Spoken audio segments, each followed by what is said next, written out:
राज्य के हस्तशिल्प को विश्व में बाजार देने के लिए ओरियन प्रो और एंडी मार्टर के बीच करार हुआ। ओरियन प्रो के ग्लोबल हेड स्नेहल पंडित व एंडी मार्टर के संचालक तरुण पंत के बीच करार किया गया। मंगलवार को कैबिनेट मंत्री सौरभ बहुगुणा ने वाव हैंडीक्राफ्ट का शुभारंभ किया। राज्य के हस्तशिल्प को विश्व के सभी देशों में बिक्री कराकर उचित कीमत दिलाने का यह भरोसा भी दिया। कैबिनेट मंत्री सौरभ बहुगुणा ने कहा कि राज्य में हस्तशिल्प को स्वरोजगार से जोड़ने की तरुण पंत की पहल सराहनीय है। पिछले 5 वर्षों से हस्तशिल्प व हथकरघा उत्पादों को शिल्पियों से प्रोत्साहित कर रहे हैं। विश्व की प्रतिष्ठित ओरियन प्रो कंपनी उत्पादों को विश्व बाजार देगी। इससे हस्तशिल्प कला का कार्य कर रही महिलाओं की आय बढ़ेगी। कैबिनेट मंत्री ने कहा कि सितारगंज में बंगाली समाज और थारू समाज की महिलाओं को प्रोत्साहन मिला है। पहले महिलाएं हस्तशिल्प से कुछ 100 रुपये कमाती थी, अब उनका टर्नओवर करोड़ों में हुआ है। स्वरोजगार के लिए यह पहल बेहतरीन है। नहीं, देखिए, सबसे पहले मैं धन्यवाद करना चाहूँगा स्नेहल जी का, तरुण पंत जी का और उनकी समस्त टीम का कि ऑरबीज के द्वारा एक ये ग्रेट इनिशिएटिव लिया गया है, जहाँ पर जो हमारे आर्टिजन्स हैं, जो हमारे वीवर्स हैं, उनकी कला को पूरे विश्व में दर्शाने के लिए उन्होंने एक प्लेटफॉर्म खड़ा किया है। और बहुत ज़रूरी भी है, क्योंकि उत्तराखंड के जितने भी वीवर्स हैं, जितने भी आर्टिजन्स हैं, उनके पास टैलेंट बहुत है, लेकिन उनके पास मार्केट और लिंकेज नहीं थे। आज वो मार्केट भी मिल रही है और लिंकेज भी उनको प्रोवाइड किया जा रहा है। मुझे उम्मीद है कि इस प्लेटफॉर्म से हमारे जो आर्टिजन्स हैं उनको काफ़ी फ़ायदा होगा। उनकी कला पूरे देश से लेकर विदेशों में दर्शाई जाएगी। अभी जैसे कि स्नेहल जी ने मन से बताया कि जैसे ये सिंगापुर लेके गए तो सारे इनके आइटम वहाँ पर 1 सेकंड में बिक गए, तो ये दिखाता है कि हमारे यहाँ के आइटम्स कितने अच्छे हैं, वर्ल्ड प्रसिद्ध हो सकते हैं।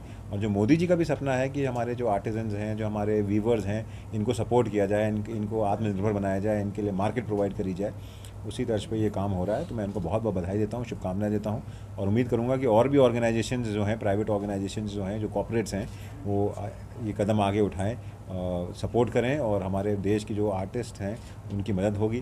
देखिए, ये डाइंग आर्ट है, अगर आप इसको सपोर्ट नहीं होगा तो ये धीरे धीरे करते करते विलुप्त हो जाएगी। और मैंने खुद देखा है, मेरी विधानसभा में काफ़ी महिलाएं जो हैं, जो एसटी समाज की महिलाएं हैं, बंगाली समाज की महिलाएं हैं, वो ये काम करती हैं। और ये अगर ये इनको सपोर्ट नहीं मिलेगा तो फ्यूचर जनरेशन्स में ये आर्ट पास नहीं होगी। तो ये बहुत ज़रूरी हो जाता है कि ये जो हमारे वीवर्स और आर्टिजन्स हैं, इनको सपोर्ट किया जाए और इनकी कला को पूरे देश और विदेशों तक पहुँचाया जाए। ऑब्वियस बात है कि सरकारी नौकरी में सब लोग नहीं आ सकते, लिमिटेड हैं नौकरियाँ और आशाएँ और अपेक्षाएँ बहुत ज़्यादा हैं युवाओं की। तो हमारी सरकार की प्राथमिकता भी यही है कि जितने लोगों को सरकारी रोज़गार दिया जा सकता है वो तो हम ज़रूर देंगे, लेकिन उनको आत्मनिर्भर कैसे बनाया जा सके, उनको नौकरी लेने की जगह देने वाला कैसे बनाया जाए, कैसे उनको स्वरोजगार की तरफ और प्रोत्साहित किया जाए, उस पर लगातार हम स्कीम्स लेके आ भी रहे हैं। हर मिनिस्ट्री उस पर काम कर रही है और माननीय पुष्कर सिंह धामी जी का स्ट्रिक्ट निर्देश हर मिनिस्ट्री को है कि जब 2025 में उत्तराखंड 25 वर्ष का होगा तो हमें युवाओं को रोज़गार से कैसे जोड़ा जाए, उनको आत्मनिर्भर कैसे बनाया जाए, मातृशक्ति को और सशक्त कैसे बनाया जाए, उन स्कीमों पे काम करते हुए धरातल पे उतारना है और हमारे सारे विभाग उस पर। 5 साल से हिंदुस्तान वापस आने के बाद मैंने अपने क्षेत्र उत्तराखंड में यहाँ के जो ग्रामीण आर्टिजन्स हैं उन लोगों के साथ काम करना शुरू किया और कोशिश करी कि उनकी कला को हम कैसे बढ़ा सकते हैं और कैसे उसको देश विदेश तक हम ले जा सकते हैं।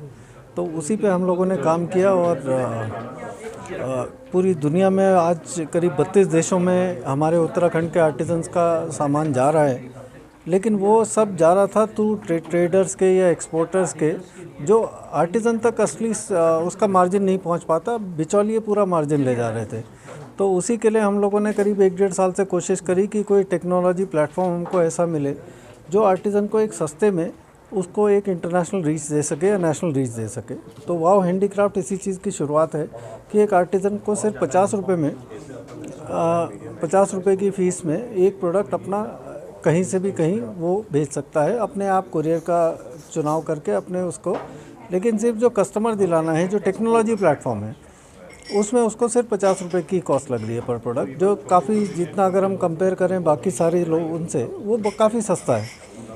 तो उसकी रीच एक बहुत अच्छी होगी और आशा करता हूँ कि हमारे आर्टिजन्स का इससे फ़ायदा होगा।